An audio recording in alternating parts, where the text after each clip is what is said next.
চীন হঠাৎ করে মরুভূমিতে হাজার হাজার খরগোশ ছেড়ে দিল, কিন্তু কেন? কারণটা শুনলে আপনি অবাক হতে পারেন।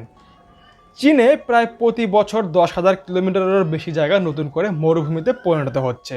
এই বিস্তার রোধ করতে সেখানে প্রথমে বড় পরিসরে বরায়ন প্রকল্প শুরু করা হয়। প্রথমের দিকে ড্রিলিং করে উচ্চ তাপ সহনশীল গাছ লাগানো হয়। তারপর তারা একটি বিশেষ প্রাণী বেছে নেয়। সেটা এক ধরনের সাদা রঙের ইঁদুর। এই ইঁদুরগুলো মাটি খুঁড়ে এবং ঘাসের শেকড় খেতে থাকে।